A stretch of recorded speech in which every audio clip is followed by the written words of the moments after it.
Assalamualaikum warahmatullahi wabarakatuh. Waalaikumsalam warahmatullahi wabarakatuh. Alhamdulillahirabbil alamin. Bersyukur sekali kita kepada Allah Subhanahu wa taala bahwa Allah taala gerakkan hati kita, ringankan langkah kita untuk bersama-sama belajar agama Allah Subhanahu wa taala ini. Tidak berpanjang kalam, kita akan langsung berbincang, berusaha menggali faedah dari pembahasan masih tentang ikhlas. Tafadhol. Bismillah, alhamdulillah, salatu wassalamu ala rasulillah wa ala alihi wa ashabihi wa ma'alah. Kita lanjutkan pembahasan kita masuk di subbab baru, Adraru adamil ikhlas, yaitu bahayanya ketika ikhlas itu tidak ada pada diri seseorang. Qala musannif hafidhahullah ta'ala, kama analil ikhlasi fawaid wa samarat yajni hal muslimu min ikhlasihi fa inna li adamiha adraruhul lati talhaqu bi sahibihi.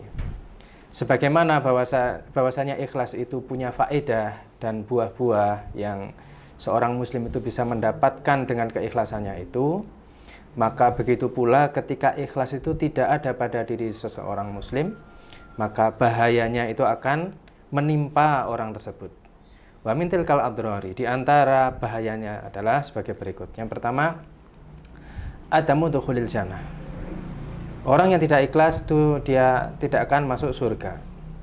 Sebagaimana hadis yang diriwayatkan dari Abu Hurairah radhiyallahu anhu, bahwasanya Nabi sallallahu alaihi wasallam bersabda, "Man ta'allama ilman mimma yubtagha bihi wajhullahi azza wa jalla, la yata'allamuhu illa liyusiba bihi aradan min dunya, lam yajid arafal jannati yaumal qiyamah."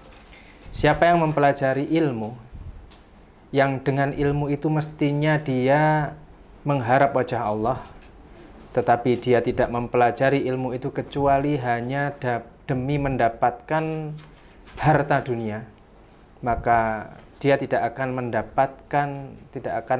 bisa menjangkau bau surga pada hari kiamat. Lam yajid arfal jannah yaumal qiyamah, yakni rihaha, yaitu baunya surga.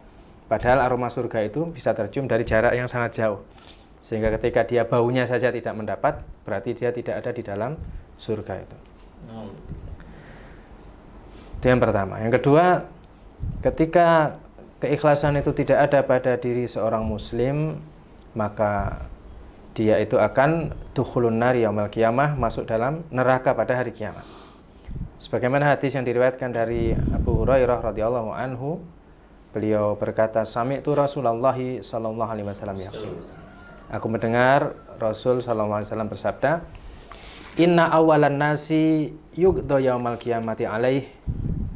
Sesungguhnya manusia yang nanti diputusi, diadili pada hari kiamat untuk pertama kalinya adalah yang pertama rajulun ustushida fa utiya bihi fa arafahu ni'amahu fa'arafaha. Yang pertama adalah orang yang dia itu mati syahid, kemudian disampaikan padanya, dinampakkan nikmat-nikmatnya, dan dia pun mengenali nikmat-nikmat itu. Qala, maka Allah berfirman, fama amilta fiha, apa yang kamu lakukan dengannya? Qala, orang yang mati syahid itu kemudian berkata, qataltu fika hatta ustushhidtu, aku perang, bertempur karena engkau ya Allah, sampai kemudian aku mati syahid. Tapi kemudian dibantah oleh Allah, qala kadzabta, engkau berdusta. Engkau berdusta. Walakinnaka qatalta li an yuqala jariun. Kamu itu berperang karena kamu itu ingin disebut jariun, pemberani.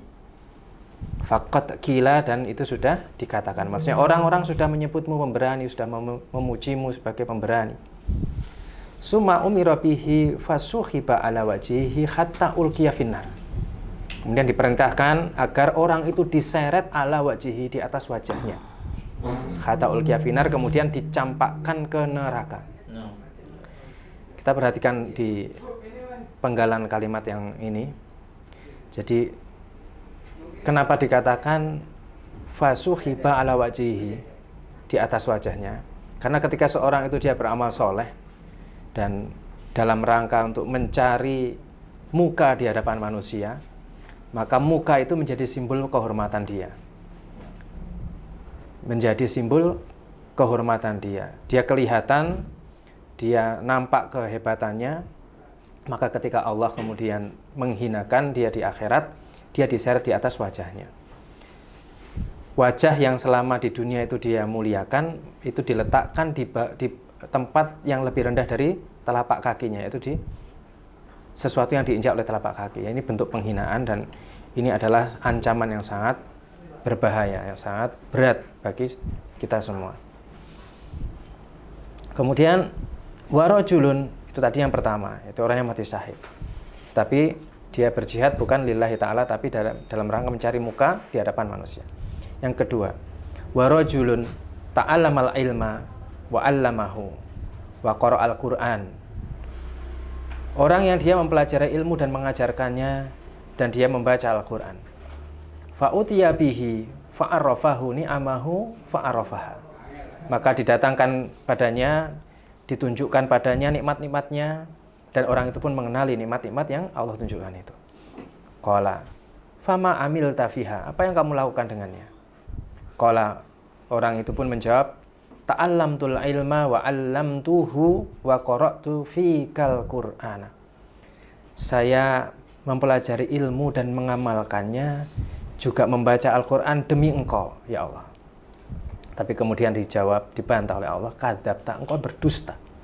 Walakinnaka ta'allamtal ilma liyuqala 'alimun wa qara'tal Qur'ana liyuqala huwa qari'un. Kamu itu mempelajari ilmu cuma pengen disebut alim, dan engkau membaca Al-Quran cuma pengen disebut qari. Faqad qila, dan itu sudah dikatakan. Maksudnya orang-orang sudah menyebutmu alim, orang-orang sudah menyebutmu qari. Summa umira bihi fasuhiba ala wajhihi hatta ulqiya finnar. Kemudian diperintahkan agar orang itu diseret di atas wajahnya dan dicampakkan ke neraka.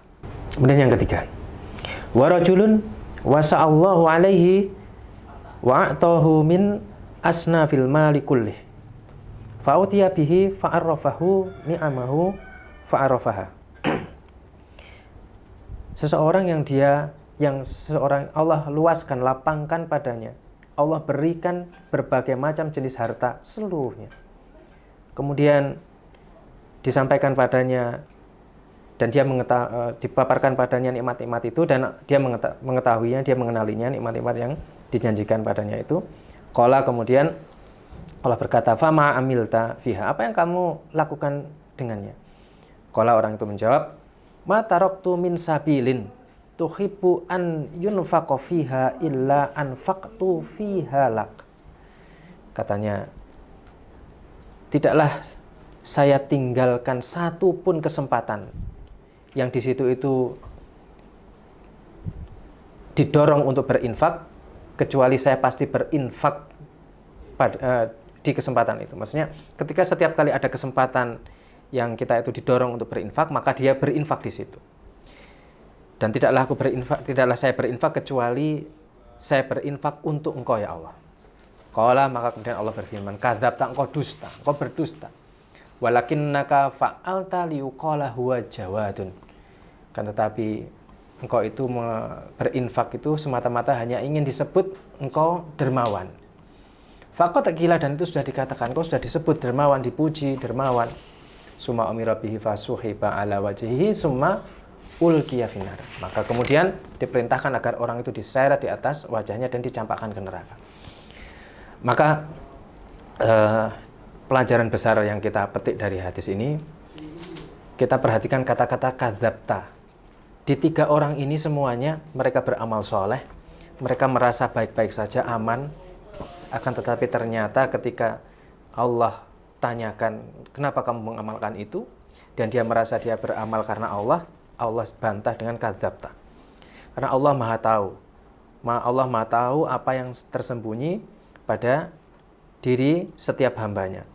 Sehingga orang itu bisa jadi memang dia mengira telah beramal soleh untuk Allah, tapi ternyata dia tidak sadar telah mengkhianati Allah.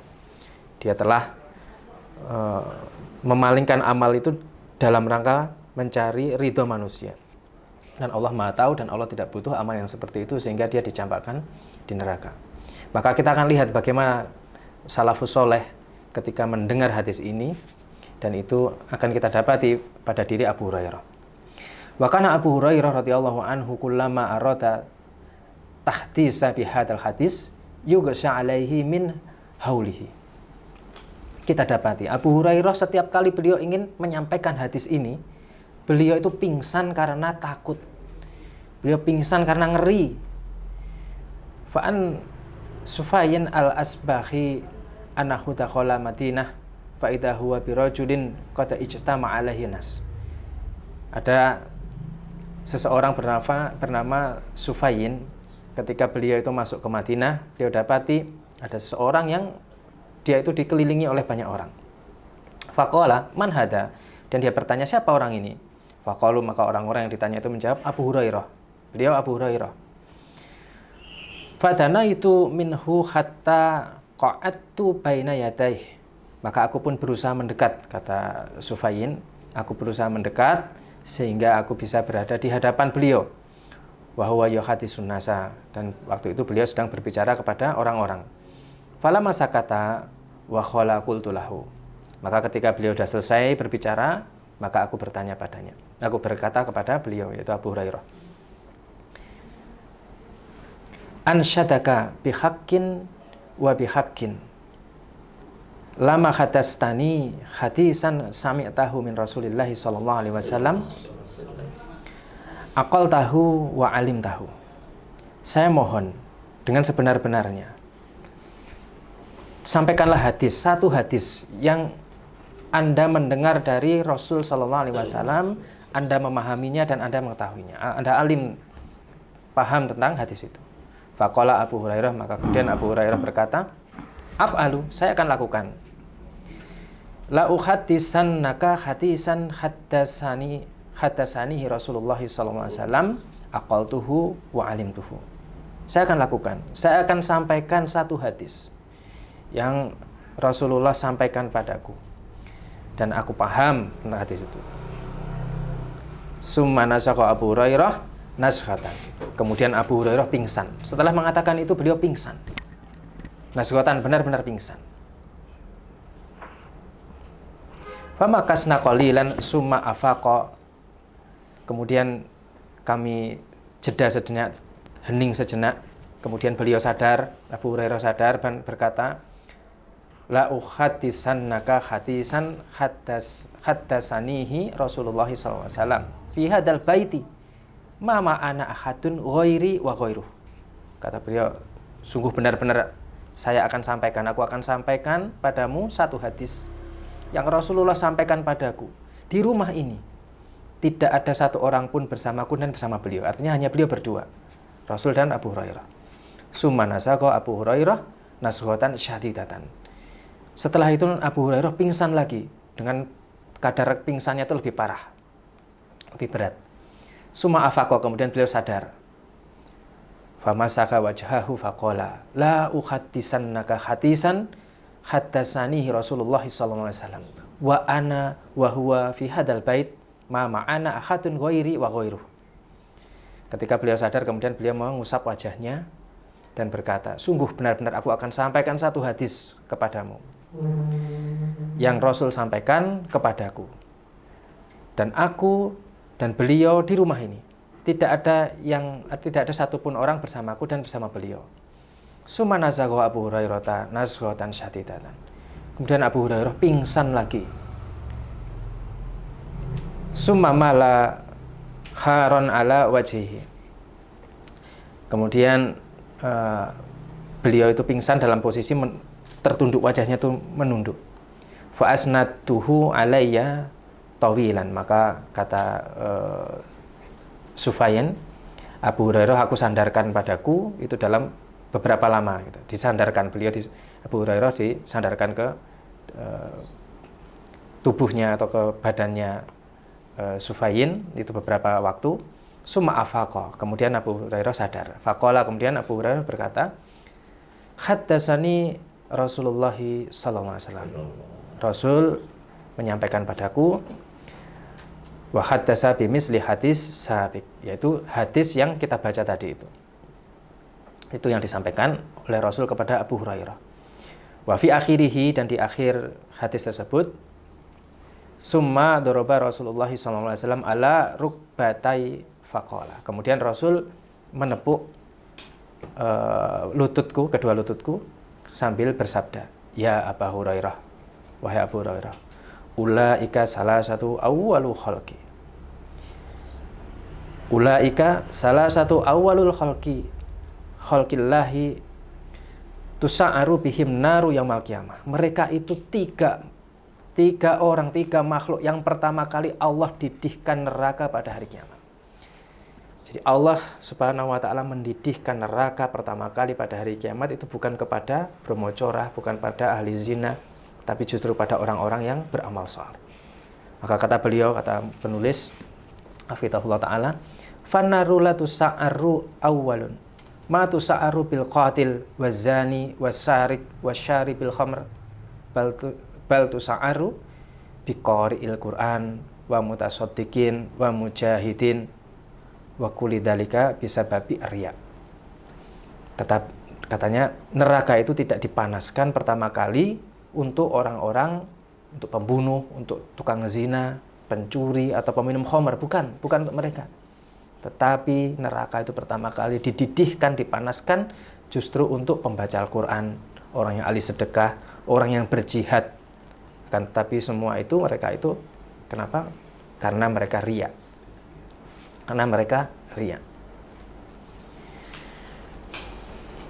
Wan Ka'ab bin Malik radhiyallahu anhu qala Rasulullah sallallahu alaihi wasallam, man talabal ilma liyujariya bihil ulama aw liyumariya bihi sufaha aw yasrifa bihi wujuhan nasi ilaihi adkhalahullahu nar. Siapa saja yang menuntut ilmu hanya untuk pamer, tampil, menunjukkan ilmunya di hadapan para ulama, yaitu berjidal dengan mereka, berdebat dengan mereka, atau untuk berdebat dengan orang-orang bodoh, atau agar orang-orang itu memandang padanya, memandang mengaguminya, maka orang yang seperti itu motivasi menuntut ilmunya, adkhalahullahu nar, Allah akan masukkan dia dalam neraka. Maka dari dua hadis ini menjadi peringatan kita semua, terutama yang untuk yang kita yang berbicara tentang ilmu ini, betapa bahayanya, karena naudzubillah min dzalik, mudah-mudahan kita tidak termasuk tiga golongan tadi itu. Amin amin ya rabbal alamin. Karena ini kan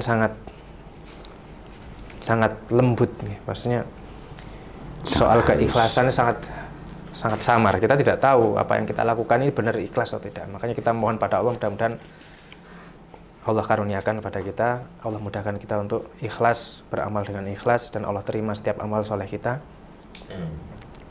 dan Allah berikan pahala yang terbaik di sisinya. Dan berikutnya, tidak adanya ikhlas itu juga akan berdampak, yaitu adamu qubulil amal, tidak akan diterimanya amal. Sebagaimana hadis yang diriwayatkan dari Abu Hurairah radhiyallahu anhu, bahwasanya Rasul sallallahu alaihi wasallam bersabda, qala Allahu tabaraka wa ta'ala, Allah tabaraka wa ta'ala berfirman, ini hadis qudsi, ana agna syurakai anisyirk, kata Allah, aku tidak butuh sekutu. Man amila amalan asyraka fihi ma'i ghairi taraktuhu wa syarikahu. Kata Allah, siapa yang beramal-amal apa saja yang dia menyekutukanku dengannya, maka aku tinggalkan dia bersama sekutunya itu, dengan apa yang disekutukan itu. Wa Nabi Amamah al-Bahili radhiyallahu anhu qala ja'a rajulun ila Nabi sallallahu alaihi wasallam faqala ara'aita rajulan ghaza yaltamisu al-ajra wa dzikra malahu. Kata, ada seseorang yang dia mendatangi Rasul, kemudian bertanya kepada Rasul, bagaimana menurut pendapat panjenengan ya Rasul? Ada orang yang dia berperang tapi dalam rangka mencari ganjaran, maksudnya balasan dunia, dan agar disebut-sebut apa yang dia dapat. Faqala Rasulullah SAW, kemudian Rasul bersabda, la syai'alahu, dia tidak mendapat apapun. Fa'adaha salasa maratin. Rasul mengulangi ucapan beliau itu 3 kali. Yaqulu lahu Rasulullah sallallahu alaihi wasallam. Maka Rasul orang itu bertanya lagi, mengulangi 3 kali, maka Rasul menjawab yang sama, la syai'an lahu. Tidak dia mendapatkan sesuatu pun. Summa qala, kemudian Rasul bersabda, innallaha la yaqbalu minal amali illa ma kana lahu khalisan. Sesungguhnya Allah tidak menerima amal kecuali yang ikhlas, yang murni memang ditujukan untuk Allah Ta'ala. Wa batughiya bihi wajhuhu, dan ditujukan dalam rangka mencari wajah Allah Subhanahu wa Ta'ala. Jadi Allah tidak menerima amal yang itu tidak ikhlas. Tanpa keikhlasan maka amal itu tidak diterima. Kemudian juga dari hadis yang diriwayatkan dari Abu Hurairah radhiyallahu anhu, bahwasanya ada orang-orang yang bertanya kepada Rasulullah sallallahu alaihi wasallam. Dia bertanya begini, rajulun yuridul jihada fi sabilillahi wa huwa yabtaghi aradan min aradid dunya. Ada seorang yang dia ingin berjihad fi sabilillah tetapi dalam rangka mencari harta dunia. Faqala Nabi sallallahu alaihi wasallam, maka Nabi kemudian bersabda, la ajrolahu, dia tidak mendapatkan balasan, dia tidak mendapatkan pahala. Fa'adama dalikan nasu, orang-orang yang mendengar itu mereka merasa ini berat, sesuatu yang berat. Faqalu lirajul, maka mereka kemudian meminta orang yang bertanya pada Rasul tadi itu, udli Rasulillah sallallahu alaihi wasallam, fala'alaka lam tafhamu, kamu kembali kepada Rasul, kamu kembalilah ke Rasul, bertanya lagi, seolah-olah kamu itu belum paham.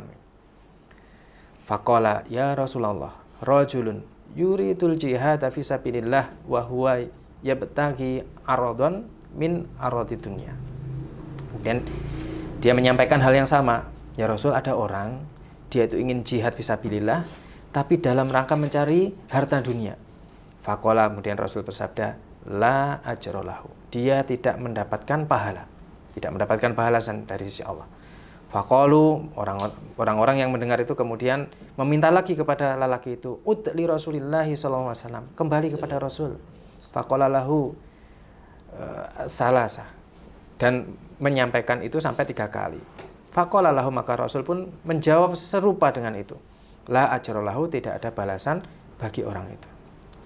2 hadis ini menegaskan bahwa amal yang tidak disertai rasa ikhlas maka tidak akan diterima oleh Allah Subhanahu wa Ta'ala. Dan poin terakhir dalam bab ini, ketika seorang itu beramal dan tidak ada rasa ikhlas pada amalnya itu, tidak ada keikhlasan pada amalnya itu, yaitu apa bahayanya? Doya'u sawabil amal wa ajrihi, maka pahala dari amal itu akan sia-sia. Qala ta'ala, Allah Ta'ala berfirman, wa qaddimna ila ma'amilu min amalin faja'alnahu haba'an mansura.